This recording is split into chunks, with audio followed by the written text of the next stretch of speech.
Coming up on this edition of Jerusalem Dateline, Israeli Prime Minister Benjamin Netanyahu suspends his plan to overhaul Israel's judicial system after mass protests and nationwide strikes rock the country. Plus, the battle against terror heats up in the Palestinian city of Jenin, how Israel is working to stop new attacks before they happen, and living under a brutal blockade. Azerbaijan tightens its chokehold on Armenians in Nagorno-Karabakh. All this and more on this edition of Jerusalem Dateline. Hello and welcome to Jerusalem Dateline. I'm Chris Mitchell. Israeli Prime Minister Benjamin Netanyahu addressed the nation Monday night and put his government's judicial reform legislation on hold until after the month-long Passover recess. Some say the long assault by those opposing reform caused a deep division within the country, bordering on civil war. In his address, Netanyahu cited King Solomon and the wisdom of splitting the baby in two and said he wanted to avoid splitting the nation in two. When there's an opportunity to avoid civil war through dialogue, I, as Prime Minister, am taking a time for dialogue. I give a real opportunity for a real dialogue. We insist on the need to bring about the necessary corrections in the legal system, and we're given an opportunity to achieve a broad consensus. This is a very worthy goal. After the address, Israeli President Isaac Herzog asked Netanyahu and opposition leaders Benny Gantz and Yair Lapid to work together to find a compromise. They agreed. We will show up at the president's residence. We will extend our hand. I call on Netanyahu to take away the threats, ultimatums, and extreme statements that keep us away from the goal. Stop everything and send relevant teams to the president's residence. We will work to strengthen democracy, improve governance, and maintain the independence of the judicial system. The White House applauded Netanyahu's decision.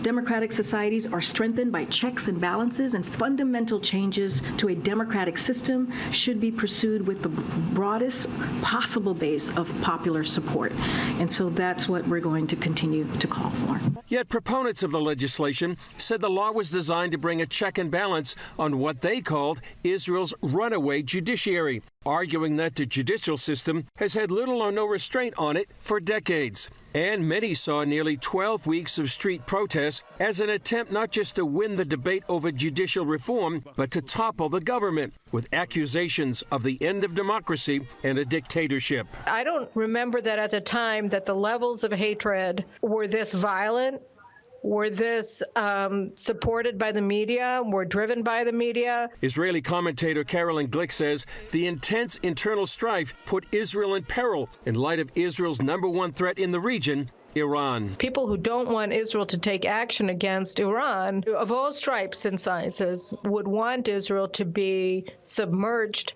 in domestic rioting and discord to make it impossible as a practical matter for the army, for the government, for our intelligence arms to concentrate and focus on the task at hand, which is taking out a sufficient percentage of Iran's nuclear capabilities to keep them off the ability to develop a nuclear arsenal. We spoke further with writer and commentator Carolyn Glick about her take on recent events and what she sees as the potential dangers of preventing Prime Minister Netanyahu from moving forward with his platform.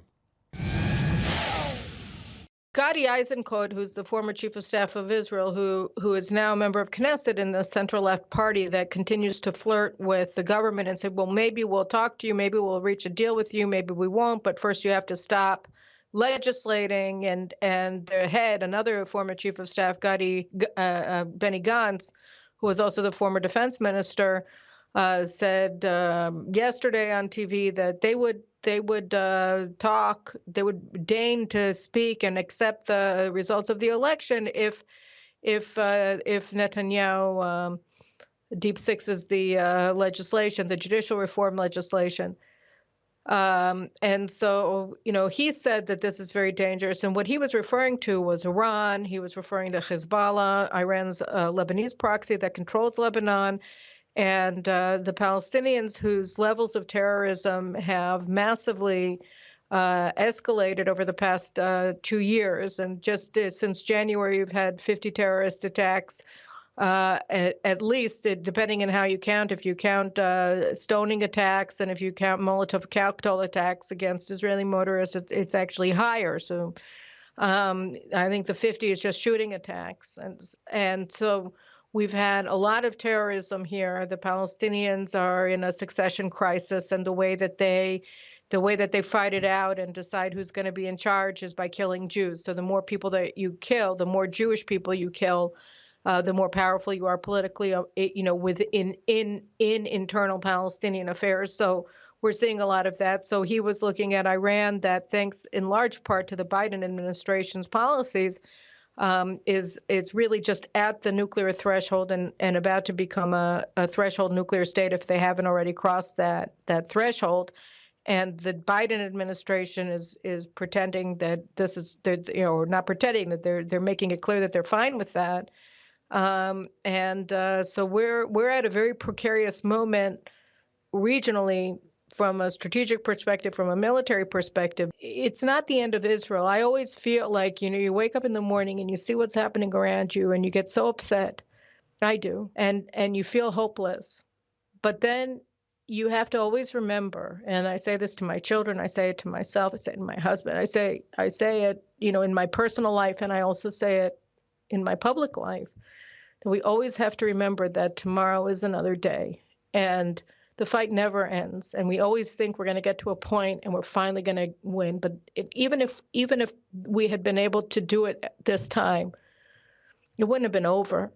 And you always have to go on. I mean, it's not only that we don't have any other choice. I mean, this is what we're living for. We're living for this country. We're living for the freedom of the Jewish people, our self-determination, our nation state, our lives, of who we are. And, you don't give up on that fight ever. And it's never easy, but that's just what life is for. And Carolyn also says in the Psalms that he that watches over Israel will neither slumber nor sleep. And you have a lot of people around the world who will be praying for Israel and the peace of Jerusalem.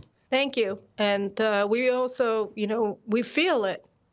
Jerusalem isn't just the capital of Israel. It's the capital of the Judeo-Christian civilization.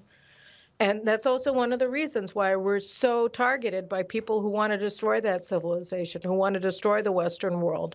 Because if they can do that, if they can convince a sufficient number of Israelis that it really isn't worth it, and they might as well just join some sort of global, post-nationalist world government or something, then there won't be any more church either. So, I mean, you're right. He who blesses Israel is blessed, because the seeds of all of our identities are found in our Torah, are found in the stones of the city of Jerusalem, and that's just how it is. We continue and keep looking up. Thank you, Carolyn, for joining us. Thank you so much, and God bless all of you for your support for Israel. Up next, Israel is working around the clock to stop terror attacks before they happen. We take you inside one city where the fight against terror has reached new heights.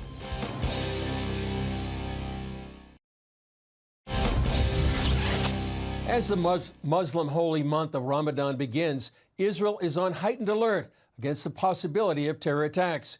CBN News Middle East correspondent Julie Stahl visited an important military installation, the Eyes of Israel, to the east. Ramadan comes as Israel has already carried out hundreds of counter-terrorism raids in the Palestinian Arab cities of Nablus and Jenin over the last year. There are strong forces on various sides that are trying to escalate the situation and to bring about a real rupture in the fabric of life here. From a security position on Mount Ebal overlooking Nablus, former IDF spokesman Lieutenant Colonel Jonathan Conricus says the situation is extremely tense. There's various Palestinian factions and organizations that are constantly enhancing their amount of attacks and the terrorist activity that they do. There's a very weak and corrupt Palestinian Authority that isn't stopping that from happening. There are external factors, Hamas and Islamic Jihad in Gaza and Iran, that are trying to influence the situation in Judea and Samaria and Jerusalem in order to bring about violence. Conricus says stabilizing the situation on the ground can help prevent the violence that often happens during Ramadan.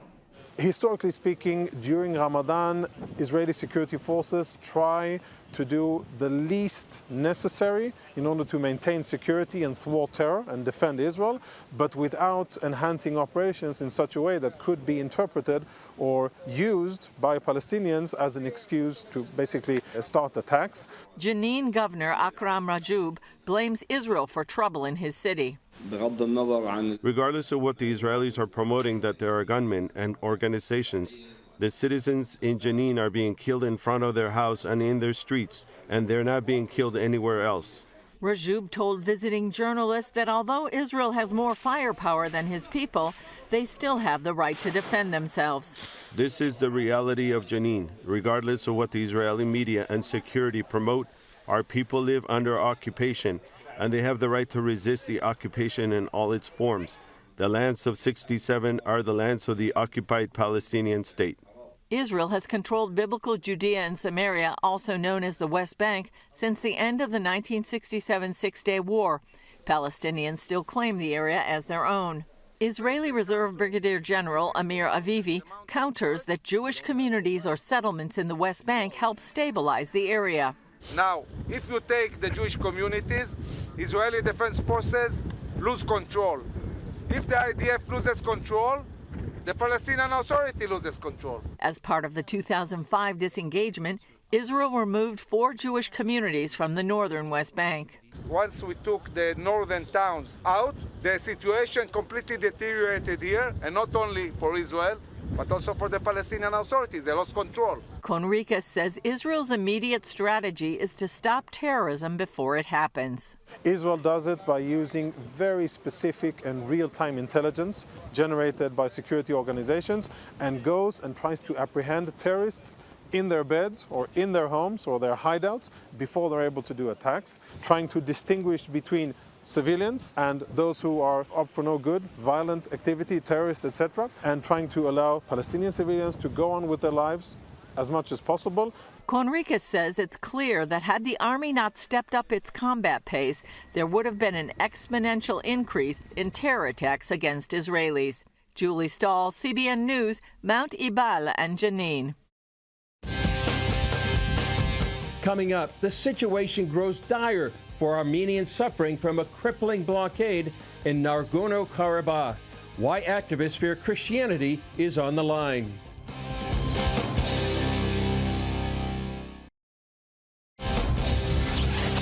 The situation for Armenian Christians in the region of Nagorno-Karabakh continues to deteriorate and threaten lives. An ongoing blockade of the isolated territory is depriving families of food, medicine, and resources. Billy Hollowell has the update. The situation is now very, very serious. Indeed, it has been said by people it may indeed be an impending genocide. Those foreboding words from Baroness Caroline Cox, a prominent member of the UK's House of Lords, summarize the state of affairs in Nagorno-Karabakh. It's been more than a month since Azerbaijani protesters blocked the only road into this small, landlocked region, preventing the transport of food, medicine, and other essential needs. Well, I'm afraid it's a continuity of aggression by Azerbaijan against the Armenians. The little land of Nagorno-Karabakh was relocated by Stalin inside Azerbaijan, and Azerbaijan has been trying to carry out ethnic cleansing of the Armenians from there for a long time. As the blockade persists, the 120,000 predominantly Armenian Christians living there are suffering and pleading for assistance. The shortage of food is now getting desperate. The shortage of medicines is very, very serious, especially medicines like insulin for people with diabetes. And the transfer of patients from Karabakh into Armenia needing urgent medical treatment, that has been very, very much stymied. One has already died. So it is a very dire situation indeed. Gayen Belgarian's 4-year-old daughter Monica suffers from liver cancer. The mother recently sounded the alarm about her child being trapped inside Nagorno-Karabakh and risked missing life-saving treatment. We were frightened and we were really worried about this situation because her life depends on this treatment. After weeks of anxiously awaiting transport, the Red Cross helped the family exit. Still, Gayen warns that other ailing residents still need help. We have no necessary equipment, we have no doctors, and we have nothing because the road is blocked. We cannot go out. We don't have doctors who can come there and have a necessary treatment. Baroness Cox also warned about another element of the crisis, the potential destruction of Christian churches, historic landmarks, and entire cultures. This could be another stage of genocide, destruction of Christian people, destruction of Christian heritage, and we need to pray. The annihilation of Christians is very much part of the agenda of getting rid of the Christians, and that's one of the things that the Armenians are really worried about, because they will lose part of their unique Christian heritage. As the chaos continues, prayers for peace, ease tensions, and resolution are desperately needed. This is Billy Hollowell for CBN News. Still ahead, walk in the footsteps of Jesus and take a stroll on this biblical superhighway in the city of David.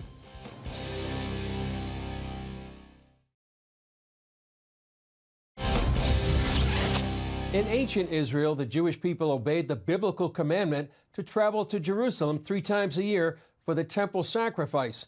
One of those occasions was for the Passover holiday in the spring.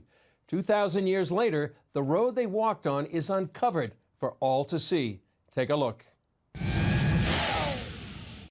They call it the biblical superhighway, the pilgrim's path that led to the Jewish temple in ancient times. The places and events and the peoples that make Jerusalem, Jerusalem.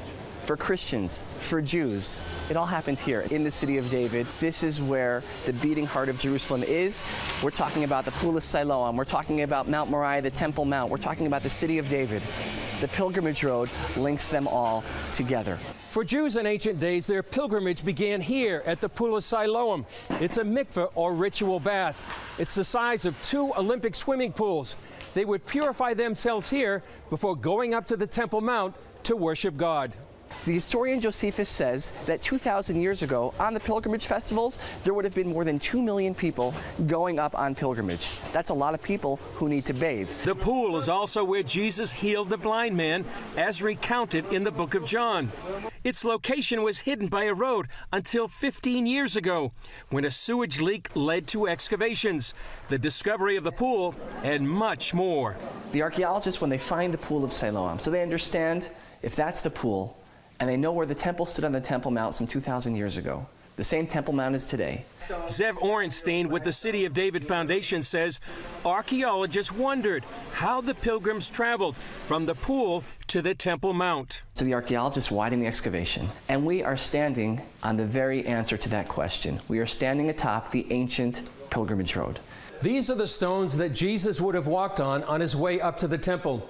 And now the significance of the excavation of the pilgrimage road is that for the first time in 2,000 years, visitors will be able to walk all the way from the Pool of Siloam up to the Western Wall. The word in the Bible, the Hebrew words, is aliyah l'regel, or ole regel. Now, what we understand that to mean is it's a spiritual ascent. You're going up to the temple, going to Jerusalem. It's a very holy place.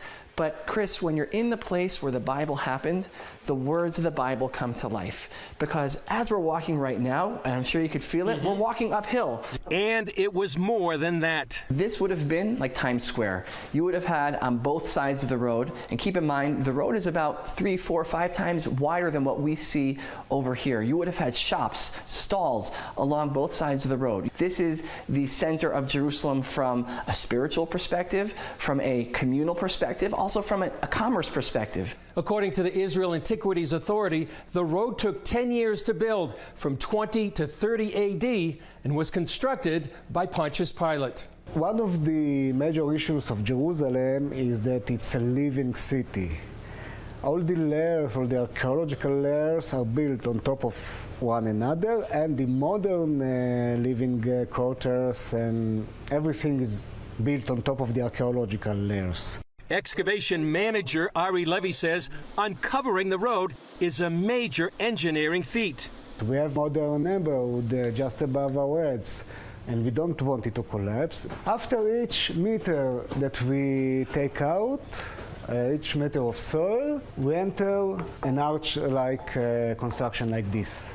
This supports the entire weight of what we have above us. Along the route, you can see many places where the road remains intact and others where it's destroyed, given its violent history. We know that the Romans, they destroyed Jerusalem. And if you would find everything perfectly intact, well, it wouldn't seem like much of a destruction. Among the discovered treasures are small coins minted during the Great Jewish Revolt, before the Romans destroyed the Temple and Jerusalem in 70 AD. Scholars often wonder why the Jews made worthless coins instead of weapons. Orenstein has the answer. Jews of Jerusalem understood that the Romans were likely going to destroy the city, but they also believed that one day in the future, their descendants would return and find these coins, and they would know what their ancestors lived and died for a free Jerusalem. And here we are nearly 2,000 years later, standing along the very same pilgrimage road here in the city of David, in Jerusalem, the capital of the Jewish state of Israel. Half of the pilgrimage road will open soon to the public, and within a few years, all the way from the Pool of Siloam to the Western Wall. That will give visitors a first-hand experience of what it was like to worship God in the time of Jesus. Since we filmed this story, the Pilgrim's Road has become open for private tours, and the City of David National Park hopes to open it to the general public in the near future. Plans are currently underway to complete the excavations of the Pilgrimage Road and the entire Pool of Siloam. Well, that's all for this edition of Jerusalem Dateline. Thanks for joining us. Remember, you can follow us on Facebook, Twitter, Instagram, and YouTube. And you can also access CBN content through our CBN News and other CBN apps. And don't forget to sign up for our email blasts so you can continue to receive all of our exciting CBN content. I'm Chris Mitchell. We'll see you next time on Jerusalem Dateline.